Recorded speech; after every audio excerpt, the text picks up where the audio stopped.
Guys, इस video में home loan से जुड़ी हुई सारी जानकारी मैं आज आपको देने वाला हूँ और मैं गारंटी देता हूँ कि इस वीडियो को देखने के बाद आपको दूसरी वीडियो देखने की जरूरत नहीं पड़ेगी। और वीडियो के एंड में आपके लिए एक सरप्राइज भी है, तो वीडियो को एंड तक जरूर देखना। सबसे पहले हम लोग यहाँ पर यह समझते हैं कि होम लोन होता क्या है। तो होम लोन वो लोन होता है जो कि आप रेसिडेंशियल प्रॉपर्टी के लिए लेते हो। अब यहाँ पर जो इंपॉर्टेंट वर्ड है वो है रेसिडेंशियल, क्योंकि यहाँ पर अगर कमर्शियल प्रॉपर्टी आ जाती है तो कमर्शियल प्रॉपर्टी के लिए होम लोन नहीं लिया जा सकता। अब यार अगर रेसिडेंशियल की बात करें तो रेसिडेंशियल में भी काफी अलग अलग केसेस हो सकते हैं, जैसे कि कुछ लोग अपार्टमेंट में फ्लैट खरीदते हैं, कुछ लोग बना बनाया घर खरीदते हैं, या फिर कुछ लोग खुद से जमीन लेके खुद कंस्ट्रक्शन करवाते हैं। तो मोटा मोटी जो मैंने आपको 3 कैटेगरीज बताई, इसी के लिए होम लोन लिया जाता है। लेकिन इनमें ना एक छोटा सा डिफरेंस है। जो पहले 2 कैटेगरीज मैंने आपको बताई, जिसमें फ्लैट खरीदते हैं या फिर जो बना बनाया घर खरीदते हैं, उसके लिए जो लोन लिया जाता है उसे होम लोन कहा जाता है, और जो जमीन लेके कंस्ट्रक्शन करवाते हैं उसे कंस्ट्रक्शन लोन कहा जाता है। अब इन दोनों में ना बस नाम का फर्क है, ज्यादा कुछ बड़ा फर्क है नहीं। बस कंस्ट्रक्शन लोन में बैंक आपको एक साथ पूरा पैसा नहीं देता है, जितना प्रोग्रेस होगा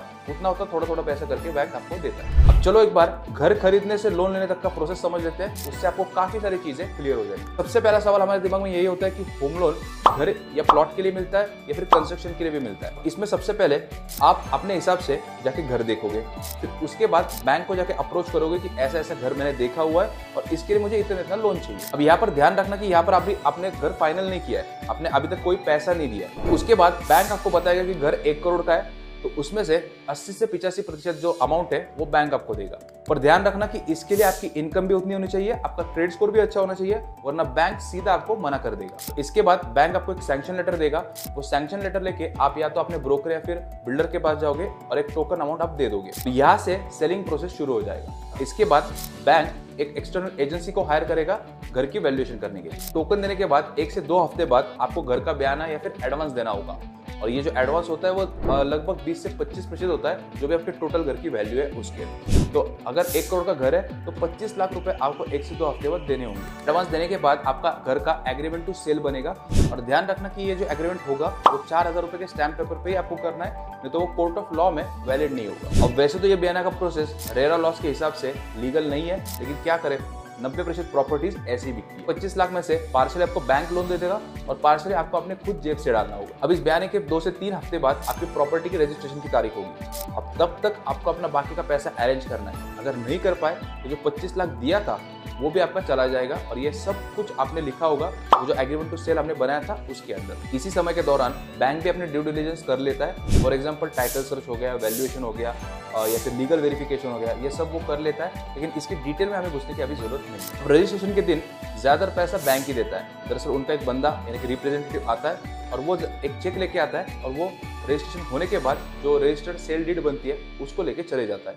अब वो रजिस्टर्ड सेल डीड को अपने कब्जे में तब तक रखेंगे जब तक आप पूरी तरीके से लोन चुका नहीं देते। उस रजिस्टर्ड सेल डीड के साथ आपकी प्रॉपर्टी मॉर्गेज हो जाती है, मतलब एक तरह से आपकी जो प्रॉपर्टी है वो बैंक के कब्जे में चली जाती है। तो मोटा मोटी यही प्रोसेस रहता है घर देखने से लोन लेने तक का। इसी प्रोसेस को और बारीकी से समझते हैं होम लोन के एंगल से। जैसे कि मैंने आपको बताया था कि मोटा मोटा बैंक जो है वो आपको प्रॉपर्टी के जो मार्केट प्राइस है उससे 80 से 85% आपको लोन देता है, लेकिन ये निर्भर करता है 3 चीजों के ऊपर। सबसे पहला कि आपकी सालाना तनख्वाह कितनी है। अगर आपको जो लोन मिलता है वो आपको आपकी जो भी सालाना तनख्वाह है उसके 5 गुना मिलता है। तो अगर आपकी जो तनख्वाह है सालाना वो 10 लाख रुपए है तो आपको 50 लाख का लोन आसानी से मिल जाएगा।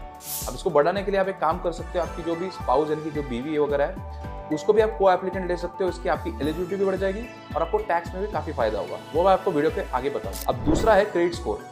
अब ये तो आपको पता ही है कि क्रेडिट स्कोर अच्छा होना ही चाहिए। तो मिनिमम आपका जो क्रेडिट स्कोर है वो 750 के ऊपर होना चाहिए। अगर 800 के ऊपर है तो फिर आपको बेस्ट ऑफर्स मिलेंगे। तीसरा है लोन की अमाउंट। काफी सारे बैंक्स में लोन अमाउंट के स्लैब्स बने होते हैं, जैसे कि अगर आप 30 लाख का लोन लोगे तो हम लोग 90% आपको देंगे। अगर आप 30 से 75 लाख का लोगे तो हम लोग 80% देंगे। तो ये सब आपको बैंक में जाके चेक करना पड़ेगा। चलिए अब बात करते हैं ब्याज दर की। यहाँ पर आपको 2 पर्याय मिलते हैं, फिक्स्ड और फ्लोटिंग। फिक्स यानी कि आपका जो ब्याज दर है वो फिक्स रहेगा, और फ्लोटिंग यानी कि जैसे आरबीआई का रेपो रेट ऊपर नीचे होगा आपका जो ब्याज दर है वो भी ऊपर नीचे होगा। 90% केसेस में मैं फ्लोटिंग रेट ही आपको सजेस्ट करूंगा, क्योंकि उसमें होता क्या कि अभी जो रेपो रेट चल रहा है वो काफी ज्यादा चल रहा है, तो उसके फ्यूचर में संभावना है कि वो कम हो जाए, तो उससे आपका जो ब्याज दर है वो भी कम हो जाएगा। ब्याज दर के साथ साथ ना बैंक आपको और भी चार्जेस चिपकाने की कोशिश करेगा, जैसे कि प्रोसेसिंग फीस हो गई, या फिर लीगल चार्जेस हो गए, ड्यू डिलिजेंस के चार्जेस हो गए, और इन सबको आप नेगोशिएट कर सकते हो क्योंकि ये नेगोशिएबल होते हैं, और कुछ कुछ केसेस में आप इनको जीरो भी करवा सकते हैं। इसी के साथ साथ आपको बैंक थोड़ा सा पुश करेगा एक टर्म इंश्योरेंस निकालने के लिए, क्योंकि अगर कल को कुछ आपको हो जाता है तो उनका लोन वापस आ जाए। तो ऐसे में अगर आपके पास पहले से टर्म इंश्योरेंस है तो नया निकालने की कोई जरूरत नहीं है, लेकिन अगर आपके पास नहीं है तो फिर आपको नया इंश्योरेंस लेना पड़ेगा। फिर बात कर लेते हैं कि लोन आपको ज्वाइंट लेना चाहिए या फिर सिंगल लेना चाहिए। अब देखो, जैसे प्रॉपर्टी की रजिस्ट्रेशन होगी वैसे आपको लोन मिलेगा, लेकिन ज्वाइंट लोन लेने का फायदा है। सबसे पहला है कि प्रॉपर्टी की रजिस्ट्री में आपको 1 से 2% का मुनाफा मिल जाता है, यानी कि अगर आपका घर 1 करोड़ का है तो 1 लाख का फायदा तो यही हो गया। दूसरा कि अगर आप दोनों वर्किंग हो तो आप दोनों टैक्स के मुनाफे ले सकते हो। सेक्शन 80C के अंदर प्रिंसिपल पेमेंट पे आपको 1.5 लाख तक का बेनिफिट मिल जाएगा और सेक्शन 24B में आपको 2 लाख तक का ब्याज पर मुनाफा मिल जाएगा। कुल मिला के 3.5 लाख रुपए का डिडक्शन पर पर्सन आपको मिल जाएगा। अगर आप दोनों वर्किंग हो तो 7 लाख पर ईयर की डिडक्शन आप ले सकते हो। अगर हम लोग 10% के टैक्स स्लैब के हिसाब से भी पकड़े तो 70,000 का हर साल मुनाफा आपको मिल जाएगा। अब इस बात के लिए चैनल को सब्सक्राइब करना तो बनता है और वीडियो को लाइक करना भी मत भूलना। चलिए अब ये देखते हैं कि कौन सा बैंक बढ़िया है होम लोन के लिए। अब इंटरनेट पर आपको इसका सही जवाब कहीं नहीं मिलेगा, फिर चाहे बैंक बाजार हो, पैसा बाजार हो, कहीं पर भी आपको इसका सही जवाब नहीं मिलेगा। इसलिए बेस्ट सोर्स यही है कि किसी इंसान ने अगर किसी बैंक से लोन लिया है तो वो इंसान हमें बता सकता है कि बैंक ने उसको किस रेट पर लोन दिया है। जो हमारे BKFI की कम्युनिटी है उसमें ये सवाल डिस्कस हुआ था, जो मैं आपको दिखा देता हूँ। अब यहाँ पर आप देख सकते हो कि लोगों ने अपने पर्सनल एक्सपीरियंस शेयर किए है और उसका जो रिजल्ट है वो मैं आपको बता देता हूँ। अगर आप गवर्नमेंट एम्प्लॉय हो तो आपके लिए पंजाब नेशनल बैंक बढ़िया है, क्योंकि इसमें आपको 8.15% का ब्याज दर मिल जाता है। अगर आप प्राइवेट एम्प्लॉय हो तो ICICI, कोटक और HDFC, ये 3 बैंक आपके लिए बढ़िया है, क्योंकि इसमें आपको 8.30 से 8.35% तक का ब्याज दर पे लोन आराम से मिल जाएगा। अगर आपको भी ऐसे डिस्कशन का हिस्सा बनना है तो हमारे कम्युनिटी का लिंक आपको नीचे डिस्क्रिप्शन में मिल जाएगा, जाके ज्वाइन जरूर करें। जैसे कि आपको याद होगा कि वीडियो की शुरुआत में मैंने आपको बताया था कि आपके लिए एक सरप्राइज है। तो सरप्राइज ऐसा है कि हम लोग आपके लिए एक होम लोन के ऊपर मास्टर क्लास होस्ट करने वाले हैं, जिसपे हमारे साथ होम लोन एक्सपर्ट ज्वाइन करेंगे। और इस मास्टर क्लास की खास बात यह है कि इसमें हम आपके 1-on-1 डाउट क्लियर करेंगे और वो भी बिल्कुल फ्री में। एक रिक्वेस्ट आपसे है कि इस मास्टर क्लास को सिर्फ वही लोग ज्वाइन कीजिए जिनको सच में होम लोन लेना है, या फिर जिनके ऊपर एग्जिस्टिंग होम लोन है लेकिन उसको रीफाइनेंस करवा के वो रेट कम करवाना चाहते हैं। अब मास्टर क्लास को ज्वाइन करने के लिए एक फॉर्म आपको भरना पड़ेगा, जिसकी लिंक मैंने नीचे डिस्क्रिप्शन में दे के रखी है। तो जाके सबसे पहले वो फॉर्म फिल आउट कीजिए, और अगर आपको हमारी कम्युनिटी ज्वाइन करनी है तो उसकी भी लिंक आपको नीचे डिस्क्रिप्शन में मिल जाएगी, जाके ज्वाइन जरूर करना। वीडियो पसंद आया तो प्लीज़ वीडियो को लाइक कीजिए, चैनल पर नए हो तो चैनल को सब्सक्राइब कीजिए और इस वीडियो को अपने दोस्तों को शेयर करना मत भूलना।